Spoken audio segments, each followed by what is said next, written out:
তার মানে আমরা দাড়ি চাঁচবো, দাড়ি কখনো ছাড়তে পারবো না ভালো, এটা জিবরাইলের হিসাব। তার মানে দাড়ি চাঁচবো এটা হলো মনের খেয়াল, তার নাম মনের খেয়াল। প্যান্টটা টাকনোর নিচে রাখবো, এটার নাম মনের খেয়াল, মনে চাই, তার নাম মনের ইচ্ছে। দোকানে বসে আড্ডা পিটবো, মানুষের বদনাম করব, গিবাত করব, দল করব, পার্টি করব, এইটা মানুষ করবে, এটার বিরোধিতা করতে পারবে না, এটা জিবরাইলের খেয়াল। সুদ খাবে, ঘুষ দিবে, এটার বিরোধিতা করতে পারবে না, এটা জিবরাইলের খেয়াল। জিবরাইল খেয়াল করছেন, ধারণা করছেন যে আদমের ছেলে মেয়ে সব অশ্লীল কাজে লিপ্ত হবে, দোকানে বসে আড্ডা পিটবে, এর বিরোধিতা করতে পারবে না, অতএব সবাই জাহান্নামে যাবে, এই কথা জিবরাইল বললেন। হাদিস বুখারী মুসলিম।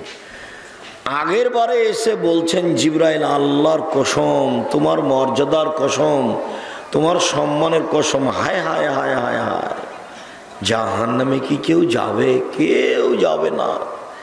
একদিকের আগুন আর একদিকের আগুনকে ধরে খাচ্ছে। তখন আল্লাহ বললেন, জিবরাইল আবার দেখে আসো। আবার দেখতে গেছে, ইতিমধ্যে হাফফাতিন নার বিশাওয়াত, মনের ইচ্ছে দ্বারা জাহান্নাম ঘিরে দেওয়া হয়েছে। মানে মন মতো চলবে যারা জাহান্নামে তাও যাবে তারা, ইচ্ছা মতো চলবে যারা জাহান্নামে যাবে তারা, এইটা দিয়ে ঘিরে দেওয়া হয়েছে জাহান্নামের চতুর্দিক। তখন জিবরাইল দেখে বলছেন যে তোমার মর্যাদার কসম, তোমার সম্মানের কসম, আল্লাহে, আল্লাহর কসম, লায়েব কাহাদুন ইল্লা দাখালাহা, আদমের ছেলে মেয়ে কেউ বাকি থাকবে না, সবাই ঢুকবে। কেন? আদমের ছেলে মেয়ে কি মনের বিরোধিতা করতে পারবে? আজকে বললাম যতজন লেখে এখানে উপস্থিত হয়েছেন যে গুল হারাম, জর্দা, বিড়ি, তামাক, জর্দা, সিগারেট হারাম, তো এখন থেকে কি এখানকার লোক সবাই বন্ধ করতে পারবে? তো জিবরাইলের ধারণা এইটাই যে এরা বন্ধ করতে পারবে না, এরা জান্নাতে যাবে না, জাহান্নামে যাবে। ঠিক এরকমই এখানে যে মহিলাগুলি এসেছে, বসে গল্প করছে, কালকেও গল্প করেছে, আজকেও করছে, বাড়ির গল্প করছে। এখানে কত বেঢঙ্গা, স্বামী একটু কিছু বলে না, বাপে একটু কিছু বলে না, ক্লাস 10-এ পড়ে, এখন মাথায় কাপড় নেই, এখন এই অবস্থায় মাথায় কাপড় নেই, ক্লাস 10-এ পড়ে। ও যেদিন 8-এ উঠেছে সেদিন তার বিবাহের বয়স হয়েছে, বিবাহ হয়ে গেলে তার 2টা বাচ্চা হতো। 2 ছেলের মা এখন ক্লাস 10-এ পড়ে, মাথায় কাপড় নাই, বসে আছে। আবার আপনি বলছেন যে ওর বাপও আছে, অথচ আমি শতদিন বলেছি যে জন্ম দিতে পারলে বাপ হওয়া যায় না। ক্ষমতা, নীতির নাম বাপ, ক্ষমতার নাম বাপ। প্রসব করাতে পারলে মা হওয়া যায় না। পাগলিও বাচ্চা প্রসব করাতে পারে, পাগলিও বাচ্চাকে দুধ খাওয়াতে পারে, কিন্তু পাগলি বলতে পারে না যে আম্মু মাথায় কাপড় দাও, আম্মু এভাবে নগ্ন হয়ে চলো না, এটা পাগলি বলতে পারে না। পাগলি বাচ্চা প্রসব করাতে পারে, পাগলি বাচ্চা দুধও দিতে পারে বাচ্চাকে। এইখানে আপনাকে আমি একটা জাবের থেকে হাদিস শোনাচ্ছি। আচ্ছা, আপনারা দাঁড়িয়ে কেন? তাহলে কি ওখানে খড় বিছানো নেই, জায়গা নেই নাকি? এই ছেলেরাই, অযোগ্য ছেলেগুলি, এদের সহযোগিতা করতে পারো না? এনাদের বসার ব্যবস্থা করে দাও। আর যদি না থাকে তাহলে আমাকে বলো যে ওস্তাজি খড়ের জায়গার ব্যবস্থা নেই, ওরা দাঁড়িয়ে থাক, তাহলে আমার পক্ষে কোনো সমস্যা নেই। ব্যবস্থা আছে, ভালো খড় বিছানো আছে, তারপরে কেউ দাঁড়িয়ে থাকবে, এটা তো আমি চাইনি, কোনো সময় চাই না। আপনি এসেছেন, আপনাকে আমি অনেক ভালোবাসি, আপনি আমার দিনী ভাই, আপনি কিছুক্ষণ অপেক্ষা করুন, একটু বসে অপেক্ষা করুন, আপনার জন্য ভালো হবে, আমার জন্য ভালো হবে। আর আমি আপনার জন্য এসেছি। 3 দিন 4 দিন যাবৎ লোকটা গেল, আমি আসবো না, আমি প্রোগ্রাম না করেছি, ফেব্রুয়ারির 1 তারিখ থেকে সব প্রোগ্রাম বাতিল করেছি। আমি যতবার অনুরোধ করলাম যে যাব না, ততবার দেখছি কাল না পরশু 8-10 জন লোক নিয়ে চলে গেছে। যতজন লোক গেছিলেন অতজন লোক স্বেচ্ছাসেবক লাগবে না, তো তোমরা যে গেছিল আমাকে দাও তো, তোমরা কোথায়? অনেক গেছে এক গাড়ি। তো আমি বললাম যে আচ্ছা ঠিক আছে, আমি আপনাদের সামনে উপস্থিত হব ইনশাআল্লাহ।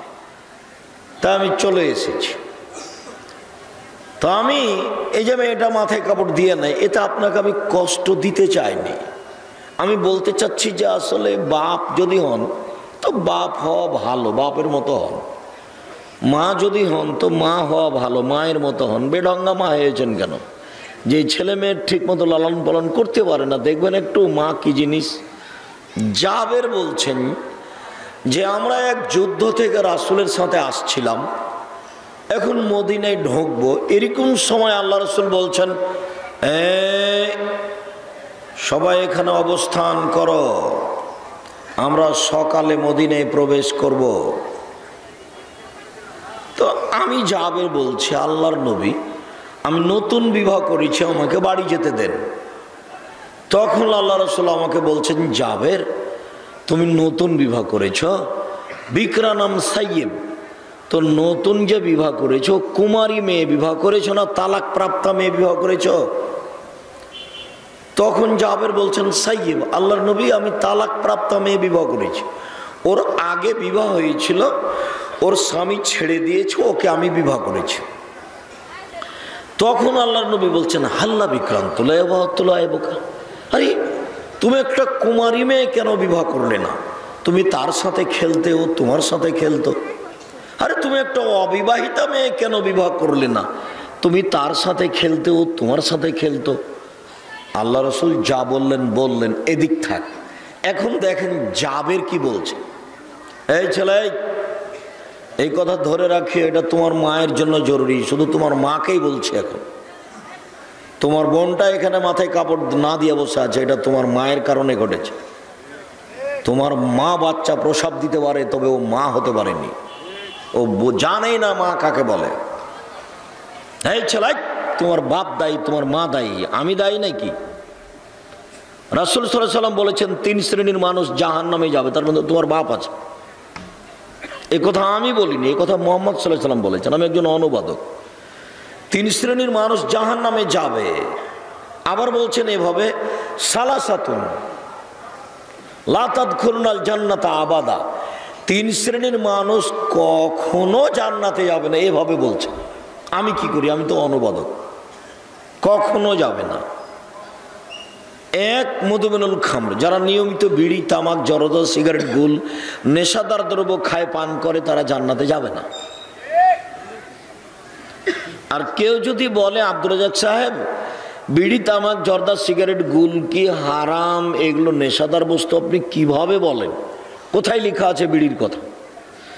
তো কোরআন মাজিদে হাদিসে যদি তোমার বিড়ির কথা লেখা থাকে, বিড়ি সিগারেট জর্দা গুল ইয়াবা হিরোইন, তাহলে এইভাবে পৃথিবীতে যত মদ জাতীয় জিনিস আছে তাতে লিখতে লিখতে লিখতে লিখতে তাহলে একটাতে কোরআন মাজিদ হয়ে যাবে গো।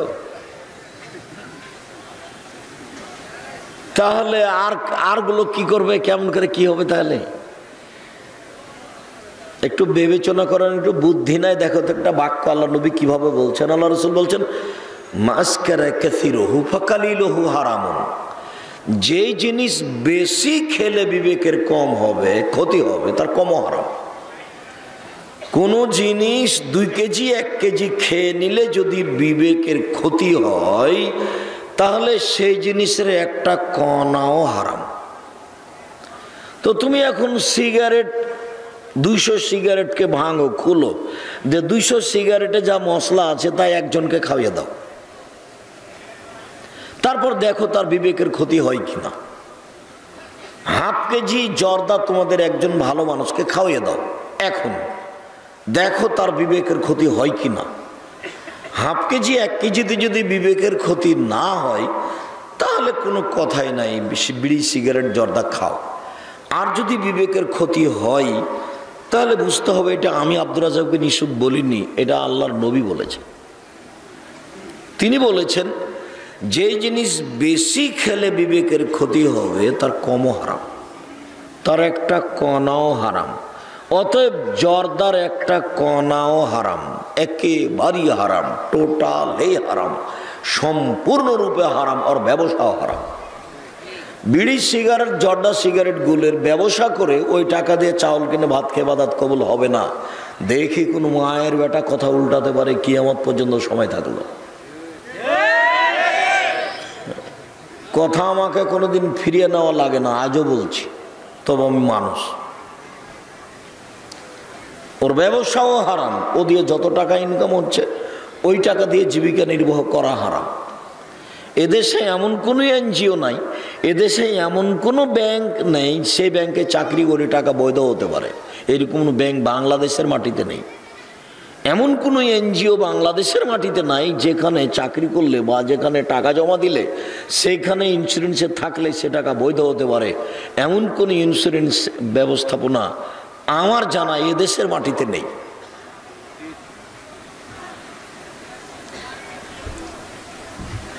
100% ওরা বলেছিল জিজিএন, ওই ডেস্টিনি কত বিরুদ্ধে যে আমার বললো, আমার পা কেটে নেবে, আমার মামলা করতে গেছে কত কি। আমি বলছি, এ বেটা তুই যেদিন আমার জন্য একটা গাছ কিনে কেটে নিয়ে আসতে পারবি চট্টগ্রাম থেকে, সেদিন তোর ডেস্টিনি বৈধ বলবো। আর চট্টগ্রাম থেকে গাছটা কিনে নিয়ে আসা না কেটে নিয়ে আসার যাতায়াত খরচ আমি দেব, অন্তত এইটা পারবো ইনশাল্লাহ। কোথায় কোনো ইন্স্যুরেন্স, সব হারাম।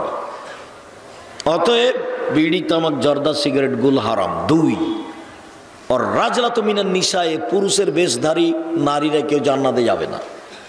যারা পুরুষের জুতা স্যান্ডেল পরে, যারা পুরুষের শার্ট প্যান্ট পরে, এইখানে শত মেয়ে কত মেয়ে আছে, এইখানে হয়তো বা পায়জামা সালোয়ার পরে এসেছে কিন্তু বাড়িতে প্যান্ট পরে, বাজারে যায় যখন নগা যায় তখন প্যান্ট পরে যায়, এখন বসে আছে। শুধু ওর লজ্জা নয়, ওর বাপেরও নয়, বাপ বেটি লজ্জা বেঁচে খেয়েছে, মা বেটি লজ্জা বেঁচে খেয়েছে। এই মেয়ে, তোমার বাপ মুসলমান হলে এরকম করে কেন? তুমি মনে করো কি তোমার বাপ তোমাকে কিছু বলে না সেই জন্য মনে করেছো আমি আব্দুর রাজাক তোমাকে হিসাব করি? তোমার বাপকে হিসাব করি না, তোমার মাকে হিসাব করি না, তোমার জাতিকে হিসাব করি না, তোমার শিক্ষক মণ্ডলীকে হিসাব করি না, তোমার বিশ্ববিদ্যালয়কে আমি হিসাব করি না। আমি কোনোদিন ওটা হিসাবই করিনি, ধর্তব্যে রাখিনি তোমার শিক্ষককে, আমি তোমার বাপ মাকে আমি ধর্তব্যে রাখিনি, ও বাপ মাই নয়। রাসূল সাল্লাল্লাহু আলাইহি ওয়াসাল্লাম বলেছেন, মান ওয়ালাদাল্লাহু ওয়ালাদুন ফালিহসিন ইসমাহু, কারো ছেলে মেয়ে যদি জন্ম নেয় তাহলে সে যেন একটা সুন্দর নাম রাখে। ওয়াদাবাহু, সুন্দর যেন শিষ্টাচার শিখিয়ে দেয়। সুন্দর না রেখে তোমার নাম রত্না, বলো তোমার বাপ ভালো মানুষ। কে বলেছে? আমি বলছি তোমার বাপ ভালো মানুষ নয়, তোমার বাপ মানুষ অমানুষ। তোমার বাপ জিজ্ঞাসা করতে পারে না জাতিকে যে বেটির নাম কি রাখতে হবে? তোমার বাপ কি দেশ মেরে খেয়েছে? আলেম ওলামা মেরে খেয়েছে? যেতে পারো তুই যে কি নাম রাখতে হবে? তোমার নাম রত্না, কি শিখাতে পারে তোমার বাপ তোমাকে? কি শিখাতে পারে তোমার মা তোমাকে? নিজেকে মুসলমান মনে করো, নিজে মুসলমান মনে করো কেন? হিসাব পাও না কিভাবে চলতে হবে, খেতে হবে, থাকতে হবে। পুরুষের বেশধারী নারী জান্নাতে যাবে না। যারা পুরুষের জুতা স্যান্ডেল পরে, যারা পুরুষের শার্ট প্যান্ট পরে, যারা পুরুষের পোশাক পরে, যারা মাথার চুল ছোট করে, যারা সামনের চুল ছোট করে, এরা পুরুষের বেশধারী নারী, এরা জান্নাতে যাবে না। আমি বলিনি এই কথা, আমি একজন অনুবাদক। মুহাম্মদ সাল্লাল্লাহু আলাইহি ওয়াসাল্লাম এই কথা আজ থেকে 1450 বছর পূর্বে বলেছে। আর দায়ুস জান্নাতে যাবে না। দায়ুস কে? দায়ুস তোমার বাপ। তুমি মাথায় কাপড় দিয়ে না, তুমি হচ্ছে তোমার বাপই হচ্ছে দায়ুস, এটা তো আমি বলিনি। আল্লাহ রাসূল বলছেন না, দায়ুস আল খাবাস, দায়ুস হচ্ছে সেই যে তার বাড়িতে বেহায়াইর সুযোগ দিয়েছে। দায়ুস হচ্ছে সেই যে তার বাড়িতে বেহায়াইর সুযোগ দিয়েছে। তোমার বাপ কখনো জান্নাতে যাবে না তাহাজ্জুদ পড়লেও, হজ করলে। চিল্লা দিতে গেছে লন্ডন, চিল্লাই গেছে। বেটি ঢাকা বিশ্ববিদ্যালয়ে পড়ে, মদখোরের সাথে গল্প করে, আর মদখোর ওর বেটির উরু রানের উপরে মাথা রেখে ঘুমিয়ে থাকে, আর বাপ চিল্লা দিতে গেছে লন্ডন। ধর্ম এরকম পাগল হয়ে গেছে। ধর্ম কি হয়ে গেছে? পাগল হয়ে গেছে। আর চট্টগ্রাম আর সিলেট এমন একটা ব্যাপার যে উকিল বাপই নাকি বাপ সেদিন থেকে। এখন বাপের সাথে আর কোনো যোগাযোগ নেই। উকিল বাপ যাবে বেটির বাড়ি, ওই বেটি আবার উকিল বাপের বাড়ি আসবে, ও নাকি বেটি হয়ে গেছে। কিভাবে কি বাজে হইলো? পাগল হয়ে গেছে ধর্ম। বিবাহতে উকিল বাপ লাগে, উকিল বাপই হারাম। উকিল বাপ শব্দ বিবাহতে হারাম। যেমন আমি বলেছি যে ওই কাজীর খাতাতে 4 জন সাক্ষীর কথা আছে, 4 জন সাক্ষী। আরে 4 জন সাক্ষী লাগে জেনা প্রমাণ করতে, তো বিবাহ প্রমাণ করতে 4 জন সাক্ষী লাগবে। তার মানে কি উনি বলতে চাচ্ছেন বা এদেশের নিয়ম কি বলতে চাচ্ছে যে বিবাহ জেনা? উনি 4 জন সাক্ষী লিখবেন কেন? কাজীর ওই খাতা টয়লেট পেপার হিসাবে ব্যবহারের যোগ্যতা রাখে না। শুনুন, 3 শ্রেণীর মানুষ জান্নাতে যাবে না। এই ছেলে, তুমিও রেডি হও। যাবের এখন কি বলছেন এটা মনে রেখো। উপস্থিত বৈঠকের মুসলিম বোন, আপনাকে আমি কষ্ট দিতে আসিনি। আমি যেটা বলছি সেটা বাস্তব আপনাকে বলছি। জাবের বলছেন, আল্লাহর নবী আমার বাপ উহুদের যুদ্ধে শহীদ হয়েছেন 6 জন মেয়ে রেখে, আমার 6 জন বোন আছে। আল্লাহর নবী আমার বাপ ইন্তেকাল করেছেন, শহীদ হয়েছেন 6 জন মেয়ে রেখে, আমার 6 জন বোন আছে। তো আমি আমার বোনদের বয়সের মেয়েকে বিবাহ করতে চাইনি। না না না না না, আমার বোনদের বয়সের মেয়েকে আমি বিবাহ করব না। 4টা কারণে। 1, লেতুয়াত দেওয়া হন না, আমার বউ যেন আমার বোনদেরকে শিষ্টাচার শেখাতে পারে। তার মানে তোমার মা তোমাকে আর তোমার বোনকে কি শিখাবে? শিষ্টাচার শিখাবে। 1। 2, বলে তুয়াল্লেমা হন না, আমার বউ যেন আমার বোনদেরকে বিদ্যা শিখাতে পারে। 3, বলে তুরাজ্জেলা হন না, আমার বউ যেন আমার বোনদের মাথার চুল চিরুনি করে দিতে পারে। 4, তাকুমা আলাইহিন না, আমার বউ যেন আমার বোনদের উপরে সবসময় পাহারা দিতে পারে।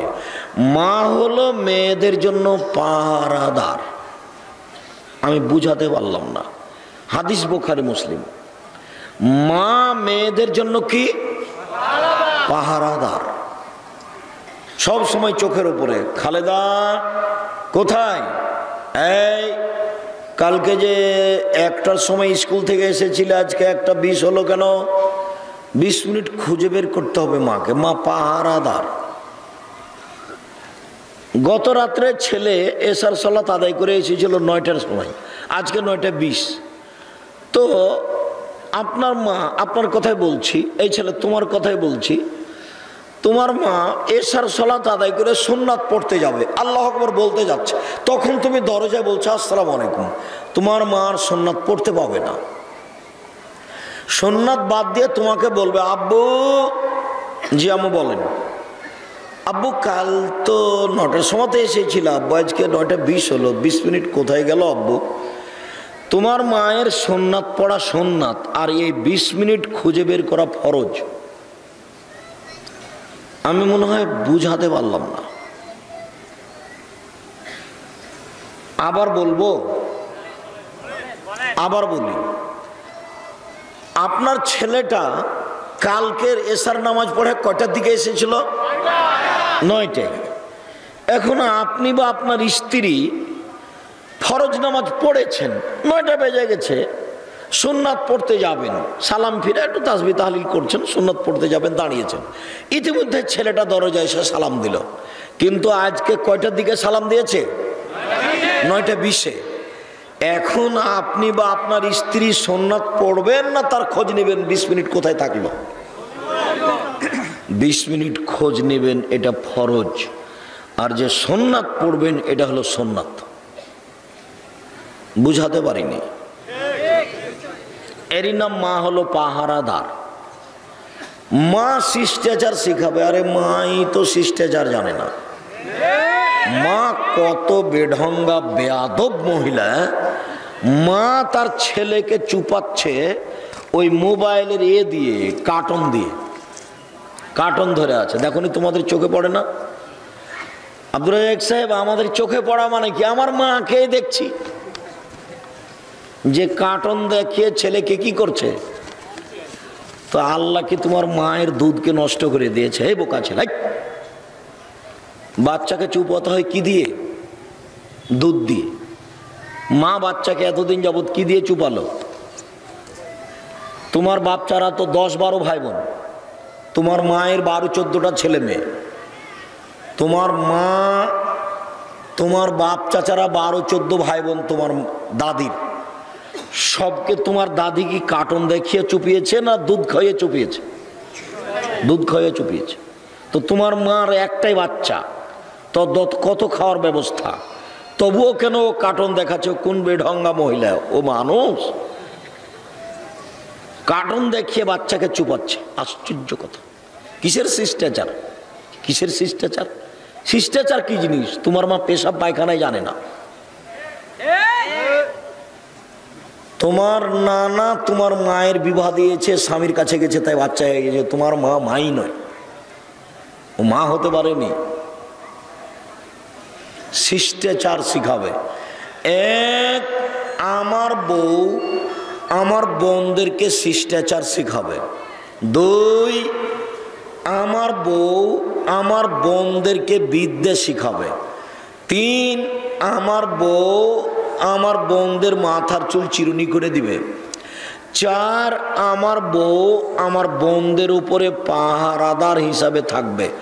এই জন্য আমি আমার বোনদের বয়সের মেয়েকে বিবাহ করিনি, আমি একটু বেশি বয়সের মেয়ে বিবাহ করেছি। আমি কি বুঝাতে পেরেছি? জাবেরের কয়জন বউ? এক হাদিসে এসেছে 9 জন, একটাতে এসেছে 8 জন, একটাতে এসেছে 7 জন। সব হাদিসগুলি বুখারী মুসলিম। একটাতে 6 জন এসেছে। তো এই এতগুলো ছেলে মেয়ে রেখে তার বাপ কি হয়েছে? শহীদ হয়ে গেছে। তখন ও চিন্তা ভাবনা করলো যে আমার বোনদের বয়সের একটা মেয়েকে আমি বিবাহ করব না, এমন একটা মেয়ে বিবাহ করব যে আমার বউ যেন আমার বোনদের জন্য মায়ের কাজ করে, মায়ের। তো এইটা তোমার ছোট ভাই, যে তোমার পাশে বসে আছে, এটা তোমার ছোট ভাই। দেখো তার প্যান্টটা টাকানোর নিচে আছে। এই প্যান্টটা তোমার মা রোজ সাফ করে শুকায়। তোমার মায়ের চোখে পড়ে না যে বাচ্চার প্যান্টটা টাকানোর নিচে আছে? বলো এ মা না কি অন্য কিছু? এ মাও নয়, এ খালাও নয়।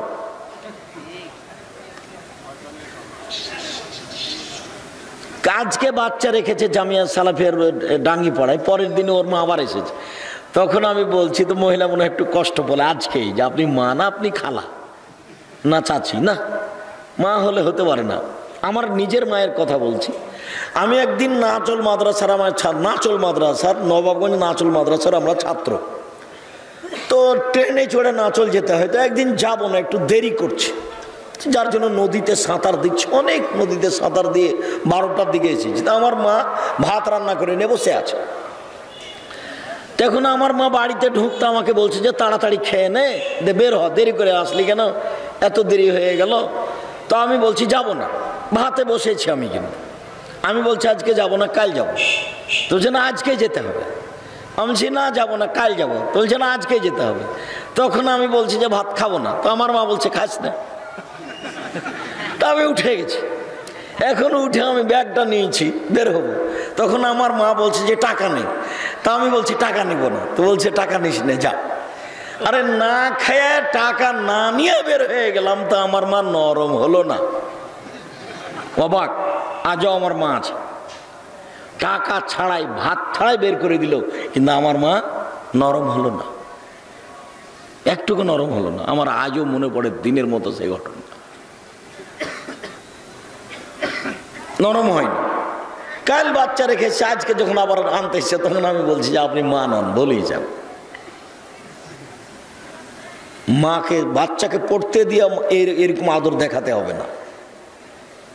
ওই আদরের দাম নাই। একটু পাষাণ অন্তরটা শক্ত করে বাচ্চাকে রেখে যেতে হবে।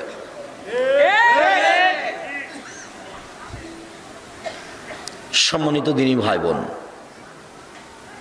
এই ছেলে তুমি মনে রেখো, তোমার মায়ের জন্য 4টা কাজ। আমি আগের দিকে যাচ্ছি। 1, শিষ্টাচার। তোমরা বাম হাতে তোমার ছোট ভাই খায়, তোমার মা একবারও কিছু বলো না। তোমার মাকে খারাপও লাগে না, অথচ বাম হাতে কে খায়? শয়তান। তোমার বাড়িতে একটা মোবাইল আছে, রিং হয়, তুমি অন করে দে, বলো আসসালামু আলাইকুম। আসসালামু আলাইকুম না বলে বলছো হ্যালো, হ্যালো বলে কুকুরকে ডাকে। তোমার মা কিছুই মনে করে না, তোমার মার কাছে এগুলো কোনো কিছু ব্যাপারই নয়। আরে তোমার মা তো তোমার ছোট ভাইকে কার্টুন দেখিয়ে চুপায়, তোমার মার কাছে এগুলো কি হবে? সম্মানিত দিনী ভাই বোন, বলছিলাম জাহান্নাম, এই তো সে জাহান্নাম যে জাহান্নামকে অস্বীকার করছিলে। এইটা কি জাদু? না, দেখতে পাচ্ছ না জাহান্নাম এখনো? আল্লাহ বলছেন এভাবে, মানে মজাক করছেন, মানে ব্যঙ্গ করছেন। এই বেটা অস্বীকার করছিলে, ঢোকো এখন জাহান্নামে। কি এটা জাদু নাকি? না এখনো দেখতে পাচ্ছ না, ঢোকো। ধৈর্য ধারণ করার না করো, করলেই কি আর না করলেই কি। ইন্না জাহান্নামা কানাত মিরসাদা, নিশ্চয় জাহান্নাম তোমাকে ধরার জন্য উঁত পেতে বসে আছে, একবারে শত্রু প্রস্তুত হয়ে আছে। আল্লাহ তাআলা বলছেন ফামান সাকুলাত মাযিনুহু ফাউম্মুহু হাবিয়া ওয়া মান খাফফাত মাযিনুহু ফাউম্মুহু হাবিয়া। যার নেকির পাল্লা হালকা হবে, পাপের পাল্লা ভারী হবে, তার থাকার জায়গা হবে হাবিয়া। অমাদ রাকা মাহিয়া। মোহাম্মদ সাল্লাল্লাহু আলাইহি সাল্লাম বলতে পারেন এই হাবিয়া নামক জাহান্নামটি কি? আপনার কি জানা আছে হাবিয়া নামক জাহান্নামের পরিচয়? আমি বলি নারুন হামিয়া, তা হচ্ছে জ্বলন্ত উত্তপ্ত আগুন। জাহান্নাম বলতে জ্বলন্ত উত্তপ্ত আগুনের নাম জাহান্নাম। আল্লাহ তাআলা বলেন কাল্লা ইউনবাজান্না ফিলহু তামা, কখনো নহে, অবশ্য অবশ্য তাকে চূর্ণ বিচূর্ণকারী হোতামা নামক জাহান্নামে নিক্ষেপ করা হবে। অমাদ্রাকা মাল হোতামা। মুহাম্মদ সাল্লাল্লাহু আলাইহি সাল্লাম আপনি কি বলতে পারেন চূর্ণ বিচূর্ণকারী হোতামা নামক জাহান্নামটি কি? আপনার কি পরিচয় জানা আছে? নারুন হামিয়া, তা হচ্ছে জ্বলন্ত উত্তপ্ত আগুন। বাচ্চা, ওই বাচ্চাটা আপনার সামনে দিয়ে উঠে যায় কি করে? এত ব্যস্ততা বেড়ে গেল, পেশাব পায়খানা লাগলো, কিছুক্ষণ থামতে হবে। জজ কোর্টও হয় না, মারা যায়নি, হাইকোর্টও মারা যায়নি। কাজ দেখায়েন না দয়া করে, আমি তাড়াহুড়া করছি বক্তব্য শেষ করার জন্য, কাজে আপনি ব্যস্ততা দেখায়েন না আমাকে।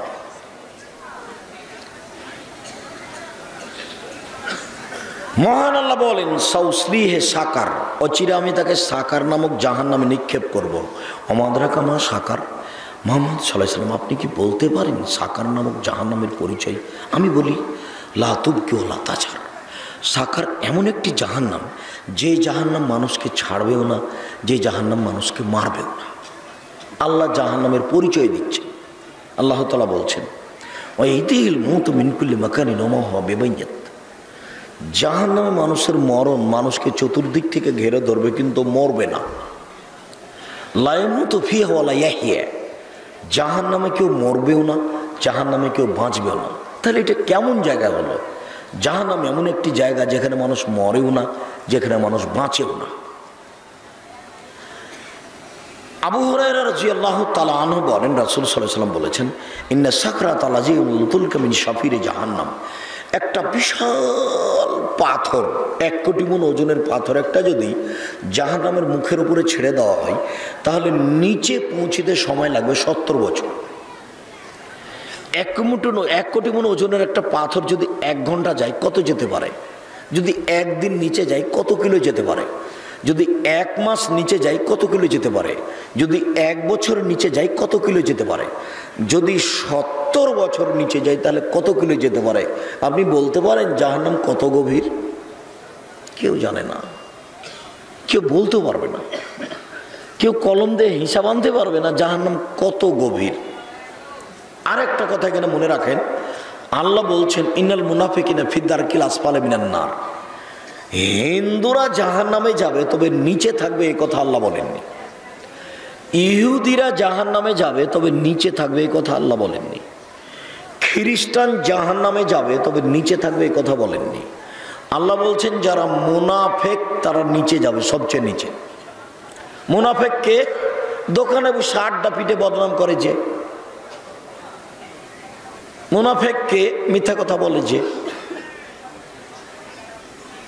মুনাফেককে বদনাম গীবত করে যে, মুনাফেককে ফজরের সালাত আদায় করতে মসজিদে যায় না, শুয়ে থাকে মুনাফিক। সে মুনাফিককে এশার আজান হয়ে গেল, জামাত হয়ে গেল, তবু আড্ডা পিটছে ওই দোকানের সামনে। আমি তোমাকে দোকানে বসতে নিষেধ করি না। এই ছেলাই ঘুমাচ্ছ কেন? কার গায়ে হাত দিয়ে আছো? রেডি হও, প্রস্তুত হও। দোকানে বসতে আমি নিষেধ করিনি। বলেছি যে 1 কেজি লবণ কিনতে গেছো আর 100 মরিচ নিবা, কিনা হয়ে গেলে 1 মিনিট দাঁড়াবা না ওখানে। কেন? দোকানের সামনে একটা বেঞ্চ আছে, ওখানে 2 জন বসে আছে, ওখানে আর একজনের বদনাম হচ্ছে। তুমি যদি ওখানে দাঁড়িয়ে থাকতে বলো যে ঠিক বলেছিস, তাহলে কি হবে? এখন গীবত হয়ে গেল। তুমি এখন ক্ষমা নাও দেখি আল্লাহর কাছে, এইটুকু কথা তোমার। ক্ষমা নাও দেখি, মরা পর্যন্ত ক্ষমা চাইলে এটা হবে না। যার বদনাম করা হচ্ছিল এখন তোমাকে যেতে হবে, তার হাত ধরে ক্ষমা নিতে হবে। এই জন্য তুমি দোকানের সামনে বসবে না। আবার দোকানের টিভি আছে, ল্যাংটা মেয়ে নাচে, পতিতালয়ের মেয়ে নাচে, তুমি এখানে বসে থাকো, আর তোমার চাচা মাথায় টুপি দিয়ে ওখানে বসে থাকে। এসার সালাত আদায় করে বাড়ি যায়নি, ও টিভির সামনে বসে আছে। ল্যাংটা মেয়ে নাচছে, সবাই খুশি। উলঙ্গ মেয়ে দেখে চক্ষু ঠান্ডা করে, কলিজা ঠান্ডা করে তোমার চাচা জান্নাত কিনতে চায়। আর তোমার মোবাইলও দিন রাত ল্যাংটা মেয়ে নাচে। তোমাকে আমি কত কঠোরভাবে নাকচ করেছি। দেখো, নিজেকে মানুষ মনে করো, পশু মনে করো না। বোঝে না ওরা অন্তর আছে, বোঝে না। দেখে না ওরা চক্ষু আছে, দেখে না। শোনে না ওরা কান আছে, শোনে না। উলাইকা কালানাম, তারা পশু প্রাণীর মতো, তারা গরু ছাগলের মতো, তারা কুকুর শ্রীগালের মতো। বাল হাজাল, বরং তার চেয়ে খারাপ। নিজেকে কুকুর শ্রীগাল মনে করিয়েন না, মানুষ মনে করিয়েন। ওরা কুকুর শ্রীগালের চেয়ে খারাপ। আব্দুর রাজ্জাক সাহেব, কুকুর শ্রীগালের চেয়ে খারাপ কে? কুকুর শ্রীগালের চেয়ে খারাপ তোমার বাপ। দেখেন, আপনাকে অনেক ভালোবাসি, আমার বাপ কুকুর শ্রীগালের চেয়ে খারাপ, এ কথা বললে খুব কষ্ট পাই। আমি তোমার বাপকে কুকুর শ্রীগাল বলতে চাইনি, আমি এটা বলতে চাই না। তো তোমাদের বাড়ি হলো নওগাঁ গাংজুয়ার গ্রামে। তো তোমার দাদা মরা 10 বছর হলো। এই ছেলে, তোমার দাদা মরা কতদিন হলো? 10 বছর হলো। তো যে জমি 5 বিঘা রেখে গেছে তোমার দাদা, এই জমির ভাগ তোমার বাপ সকালে নিবে আর তোমার ফুফু বিকেলে নিবে, এরকম না একসাথে নিবে? তো 10 বছর হলো মরা, কই তোমার বাপ যে তোমার ফুফুকে জমি দেয়নি? তোমার বাপ কুকুর শ্রীগালের চেয়ে খারাপ যদি আমি প্রমাণ করতে না পারি, তা আমি বক্তব্য দিব না। তোমার বাপকে কালকে বলিও যে আব্বা, ভাগ্য নিয়ে এসেছি, ভাগ্য ছেড়ে আসেনি, ভাগ্য আমার সাথে আছে। ভাগ্যে যদি জমিদারি থাকে, আব্বা তো জমিদারি করেই খাবো। আর ভাগ্যে যদি ভিক্ষে চাওয়া থাকে, তো ভিক্ষে চেয়ে খাবো, ফুফুর জমি খাবো না। আপনি আজকে সন্ধ্যা হতে হতে ফুফুর জমি ফিরিয়ে দেন, ফুফুর জমি খেয়ে জীবিকা নির্বাহ করব, এই ভাগ্য নিয়ে আমি আসিনি। প্রয়োজন আমি ভিক্ষে চেয়ে খাবো, তবে ফুফুর জমি খাবো না। এটা তোমার বাপকে বলতে পারবে না? তোমার বাপের আরো স্বভাব একটা বলি, তোমার বাপের স্বভাব কত খারাপ। তোমার ফুফু যখন জমির কথা বলেছে তোমার বাপকে, তখন তোমার বাপ চিলে উঠে বলেছে, হ্যাঁ জমি নিয়ে যা, তাহলে আর কোনোদিন আসিস না, আর আসবি না এই বাড়িতে। এটা তো বগুড়ার পাশে। নওগাঁ মানে কার পাশে? বগুড়ার পাশে। বগুড়া মানে কোনোদিনই দিবে না বোনকে জমি। মানে জমি নেওয়া মানে কি, বোন ভাই থেকে কি হয়ে গেল? পৃথক হয়ে গেল, আর কোনোদিন আসতে পাবে না। ওটা নীতি হয়ে গেছে। তো বগুড়ার সাথে লেগে আছে এটা নওগাঁ, তো এরকম ওর বাতাস তো লাগে। আব্দুর রাজ্জাক সাহেব, সবাই কি বগুড়াতে এরকম? আমি তা বলি না, আমার অভিজ্ঞতার ভিত্তিতে বলছি। সম্মানিত দিনী ভাই বোন, 24 ঘন্টার মধ্যে তোমার বাপকে বলিও জমি ফেরত দিবে তোমার ফুফুকে। এখানে আছে কেন? একদিনে একসঙ্গে রাখতে পারে না। হ্যাঁ বেটা, তোমার বাপ জমি সকালে নিয়েছে, তোমার ফুফুও সকালে নিবে। ওটা তোমার দাদার বেটা তোমার বাপ, আর তোমার ফুফু তোমার দাদার বেটি। জমিকে 1 ঘন্টা পরে ভাগ নেবে না একসাথে নেবে? একসাথে নেবে, 1 মিনিট আগে পিছের কোনো সুযোগ নাই। 10 বছরেও তোমার দাদা মরা, তোমার বাপকে যদি আমি কুকুর সিরিয়াল প্রমাণ করতে না পারি বেটা, আমি বক্তব্যই দেবো না।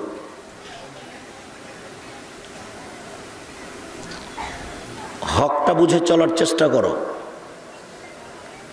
মুনাফিক যে সেই জাহান্নামের নিচে থাকবে। দোকানে আড্ডা পিটো না, জাহান্নামের নিচে যেতে হবে। মুনাফিকই করো না। আজান হওয়ার সাথে সাথে এশার সালাত আদায় করতে যাবে, এশার সালাতে যেতে পারে না যে সেই মুনাফিক। ফজরের সালাতে যেতে পারে না যে ল্যাব গায়ে দিয়ে শুয়ে থেকে যায় সেই মুনাফিক। আমি বলিনি এ কথা, কে বলেছেন? মুহাম্মদ সাল্লাল্লাহু আলাইহি ওয়াসাল্লাম বলেছেন। আমার বলার কি আছে এত কঠিন কথা? আমি এত কঠিন করে বলার সাহস পাবো কোথায়? রাসূল সাল্লাল্লাহু আলাইহি সাল্লাম বলেন, ইন্না গিলজা জিলদেহি ইসলামে আরবাউনা জেরা, একজন জাহান্নামীর গায়ের চামড়া 42 হাত মোটা। একজন জাহান্নামীর গায়ের চামড়া কত মোটা? 42 হাত মোটা। ওয়াইন্না জিরসাহু মিসলু উহুদিন, একজন জাহান্নামীর দাঁত হলো উহুদ পাহাড়ের সমান বড়। উহুদ পাহাড় হলো 8 কিলোমিটার লম্বা আর 4 কিলোমিটার প্রশস্ত। আল্লাহ তাআলা বলছেন, কালেহুন, যখন মুখমণ্ডল থেকে গোশতখান সরে যাবে, জাহান্নামের গরম পানি মুখে দেওয়ার সাথে সাথে মুখ থেকে যা চামড়া গোশত আছে সব ঝরে যাবে শরীর থেকে। তখন এই বিশাল 8 কিলোমিটার লম্বা দাঁত থাকবে, এভাবে লম্বা হয়ে, মুখে গোশত নাই। এটা হলো বিভৎস আকৃতি। কি দিয়ে আমি তোমাকে আকৃতির কথা বুঝাই? এ কথা আল্লাহ বলছে। খুব ভয়াবহ বিভৎস আকৃতি। রাসূল সাল্লাল্লাহু আলাইহি ওয়াসাল্লাম বলেন, অন্য ফাকুজু মিসলু বাইজা, একজন জাহান্নামের উরু রান হলো 39 কিলোমিটার লম্বা, বাইজা পাহাড়ের সমান। দাঁত কত লম্বা? 8 কিলো। রান উরু কত লম্বা? 39 কিলোমিটার। 39 কিলোমিটার, 3 নয়, 3 আর 9, 3 নয়, 39 কিলোমিটার একজন মানুষের উরু এ রানটা। অবাইনা মানকে বাইল কাফের সালাসাদিন রাকিবুল মুসরে, একজন জাহান্নামীর ডান কাঁধ থেকে বাম কাঁধের ব্যবধান একটা দ্রুতগামী ঘোড়ার 3 দিন 3 রাতের পথ। অথবা এই কানের লতি থেকে এই কাঁধ পর্যন্ত ব্যবধান 3 দিন 3 রাতের পথ। অন্য মাজলিস মিন জাহান্নাম বাইনা মক্কা ওয়াল মদিনা, একজন জাহান্নামীর বসার জায়গা হলো 450 কিলোমিটার। একজন জাহান্নামীর বসার জায়গা যদি 450 কিলোমিটার হয়, আর প্রতি 1999 জন লোক যদি জাহান্নামে যায়, প্রতি 1999 জন লোক যদি জাহান্নামে যায়, তাহলে পৃথিবীর জন্ম থেকে যত মানুষ এসেছে, যত মানুষ আছে, যত মানুষ আসবে, এতগুলো মানুষের যদি 1999 লোক জাহান্নামে যায়, তাহলে কত মানুষ জাহান্নামে যাবে? জাহান্নাম কত বড়! আল্লাহর নবী বলছেন, সমস্ত মানুষ আর সমস্ত জিন যদি একসাথে জাহান্নামে ঢোকে, তো দরজাতে ঢুকতে অসুবিধা হবে না। এ কথা মুহাম্মদ সাল্লাল্লাহু আলাইহি ওয়াসাল্লাম বলেন। জাহান্নামকে টেনে বিচারের মাঠে নিয়ে যাওয়া হবে, ইজয়াউমুল কিয়ামা জাহান্নাম। জাহান্নামকে টেনে হেঁচড়ে বিচারের মাঠে নিয়ে যাওয়া হবে। জাহান্নাম কথা বলতে পারে, অবাক! জাহান্নাম কথা বলতে পারে। লা ইয়াজালু তুলকা ফিন্নার ওয়া তাকুলু হাল মিন মাজিদ, জাহান্নামে মানুষকে দেওয়া হবে আর জাহান্নামকে বলা হবে, হালিম তালা, তুমি কি পূর্ণ? জাহান্নাম তুমি কি পূর্ণ? জাহান্নাম তুমি কি পূর্ণ? তখন জাহান্নাম বলবে, হালমিন মাজিদ, আর কি কিছু আছে? এই কথা বলবে। যেমন জাহান্নাম বলবে আর কি কিছু আছে, ফাওয়াজা কাদাম রব্বুল ইজ্জতে, তখন আল্লাহ তাআলা তার পাটাকে জাহান্নামে ঢুকিয়ে দিবেন। ফায়ানজাবি বাজা বাজান, তখন জাহান্নামে কিছু অংশের মধ্যে ঢুকে আঁটো সাঁটো লেগে চিপে এভাবে আঁটো সাঁটো হয়ে যাবে। আর জাহান্নাম বলবে, কত কত কত, যথেষ্ট যথেষ্ট যথেষ্ট। এই ছেলে, তোমার মৌলানা সাহেব বলেছেন ঠনঠনিয়া থেকে এসে বগুড়া, যে আল্লাহ নিরাকার। আল্লাহ কি? নিরাকার। তো আল্লাহ যে পা ঢুকিয়ে দিলেন তখন জাহান্নাম যে ভর্তি হয়ে গেল গো। তো নিরাকার হলে ভর্তি হবে কি দিয়ে? আবার পা, মানে পা আছে, কান আছে, চোখ আছে। ওই হাদিসের কথা ভুলে গেলে যে রাসূল সাল্লাল্লাহু আলাইহি সাল্লাম বলছেন আমার উম্মতের 70,000 মানুষকে বিনা হিসাবে আল্লাহ জান্নাতে দিবেন, প্রত্যেক হাজারের সাথে আরো 70,000। অসালাসা হাসায়াত মিন হাসায়াত রব্বি, আমার প্রতিপালক জাহান্নাম থেকে 3 অঞ্জলি মানুষ জাহান্নাম থেকে বের করে জান্নাতে দিবেন। আমার প্রতিপালক 3 অঞ্জলি মানুষ জাহান্নাম থেকে বের করে জান্নাতে দিবেন। তাহলে হাত দিয়ে উঠিয়ে বের করে দিবেন। হাত আছে কেমন? তার মতো যেমন তাকে যেমন সাজে। তাই ডক্টর শহীদুল্লাহ বলেছিলেন মৌলানা আব্দুল্লাহিল কাফেল কোরাইশিকে, জনাব মৌলানা আব্দুল্লাহিল কাফেল কোরাইশি শোনেন, আল্লাহর হাত কি জাহান্নামের চেয়ে ছোট? তো জাহান্নামের চেয়ে বড়। যখন জাহান্নাম থেকে মানুষ নেবেন তখন সবই তো চলে আসতে পারে, ফেরাউনও তো আসতে পারে। তো মৌলানা আব্দুল্লাহিল কাফেল করেছিলেন, জি জনাব ঠিক বলেছেন, আল্লাহর হাত জাহান্নামের চেয়ে বড়, এ কথাই ঠিক। তবে অন্তরে ঈমান থাকবে না যার, হাতে আসার সুযোগ হবে না তার। অন্তরে ঈমান থাকবে না যার, অঞ্জলিতে আসার সুযোগ হবে না তার। খুব সাবধান, কিছু ঈমান থাকে যেন, ঈমান বিক্রি করবেন না। আরে এই ছেলে তোমরা পাশে দাঁড়ায় না, আমরা আলোচনার শেষে চলে এসেছি, পাশে দাঁড়ায় না।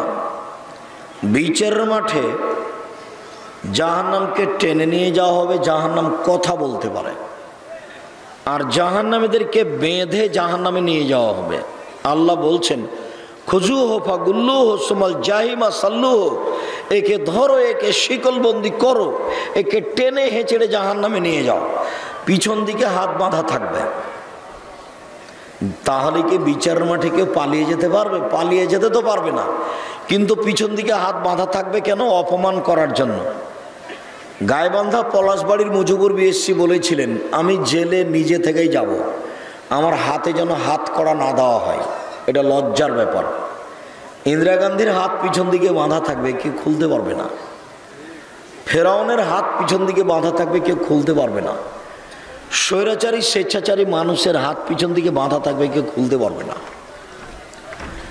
জাহান্নামের উল্লেখযোগ্য শাস্তি হলো আগুন। মিনহুম মান তাখুজুন নার ইলা কাবাইহি, কারো কারো জাহান্নামের আগুন থাকবে টাকনু পর্যন্ত, কারো হাঁটু পর্যন্ত, কারো কোমর পর্যন্ত, কারো নাক পর্যন্ত।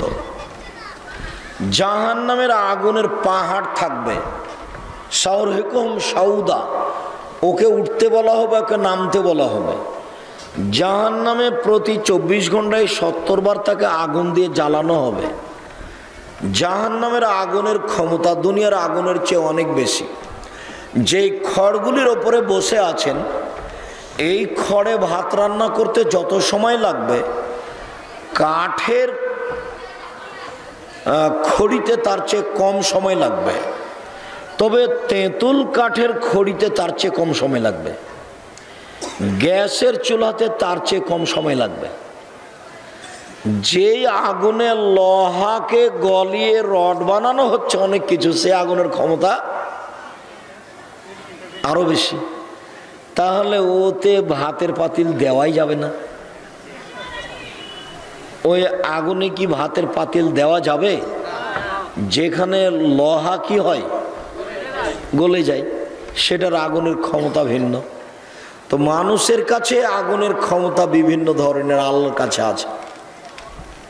সম্মানিত দিনী ভাই বোন, জাহান্নামকে একটু ভয় করবেন। জাহান্নামের উল্লেখযোগ্য খাদ্য হলো জাক্কুম, কাঁটাযুক্ত গাছ। গুঠে বেগুনের গাছ আমরা দেখেছি চাঁপাইনবাবগঞ্জে, বেগুনের গাছের মতো মাটির উপরে ছড়িয়ে থাকে, ছোট ছোট ফল হয়, ফলের ভিতরে বেগুনের বীজের মতো বীজ থাকে, পেকে গেলে লাল হয়ে যায়। গাছটা যখন পেকে যায় তখন শুধু কাঁটা দেখা যায়। এটা হলো জাক্কুম গাছের তুলনা। জাক্কুম গাছের কাঁটা খেতে থাকবে, এটাই হলো গলায় বেঁধে যাবে, ভিতরে যাবে না আর বাইরেও আসবে না। তার মানে ও মরবেও না, ও বাঁচবেও না।